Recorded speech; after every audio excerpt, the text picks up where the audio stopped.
In 1974, in a quiet town in West Pittston, Pennsylvania, the Smurl family thought they had found their dream home. But what they didn't know was that behind those walls lurked something ancient, malevolent, and relentless. A haunting so terrifying that it would test the limits of their faith, their sanity, and even their marriage. This is the real story behind The Conjuring, Last Rites, the terrifying case of the Smurl family haunting. Segment 1. The Smurl family moves. Introduce Jack and Janet Smurl, devout Catholics, raising their children alongside Jack's parents in a duplex. They were working class, kind-hearted, the very image of the American family. For a while, everything seemed normal until the small disturbances began. Strange smells, water stains spreading without explanation, TVs bursting into flames, drawers opening on their own. Segment 2. Escalation of the haunting. Soon, the haunting escalated. Dark shadows moving along the walls. Loud bangs shaking the entire house. Even physical attacks. Janet was scratched, Jack was bitten. Family members reported being pulled from their beds at night. Their teenage daughters complained of voices calling their names. Even Jack's parents, devout and skeptical, began witnessing terrifying events. Segment 3. The demonic attacks. Jack Smurl claimed he was sexually assaulted by the entity, a claim that shocked investigators. Janet described being levitated from her bed. The family's beloved dog was violently thrown against a wall. Neighbors even reported strange screams and sulfuric smells coming from the Smurl home.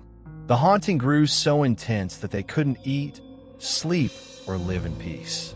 It was then that the Smurls turned to two names that would change the course of their lives: Ed and Lorraine Warren.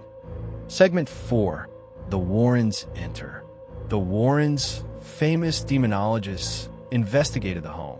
Lorraine claimed she could see a powerful, inhuman presence.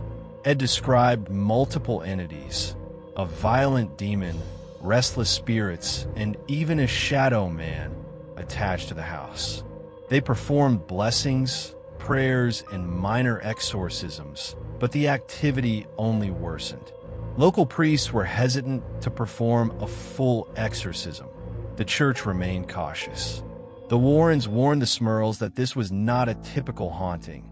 This was a fight for their very souls. Segment 5. The battle for the family's soul. Priests eventually performed several rites, but each time, the demon returned. Jack and Janet reported horrific visions, obscene voices, and violent attacks during prayers. The haunting dragged on for nearly 15 years. And then, the demon's grip loosened. Segment 6. The aftermath. In 1989, after countless blessings and prayers, the Smurls reported that the activity finally ceased. Some skeptics dismissed the case as hysteria, attention-seeking, or even mental illness. But the Smurls never wavered. To their dying day, they maintained their story was true. Was the Smurl family truly haunted by a demonic force? Or was this a case of mass hysteria and suggestion? The truth may forever remain in the shadows. But one thing is certain. Their terrifying ordeal remains one of the most chilling cases in American paranormal history. Ultra. This was the true story behind The Conjuring, Last Rites, the Smurl family haunting. Do you believe it was real, or do you think it was all a lie? Let us know in the comments below. And remember, sometimes the scariest stories aren't just movies. They're real. CTA. If you want more terrifying true hauntings, hit that subscribe button, turn on the notification bell, and join us for the next chilling story.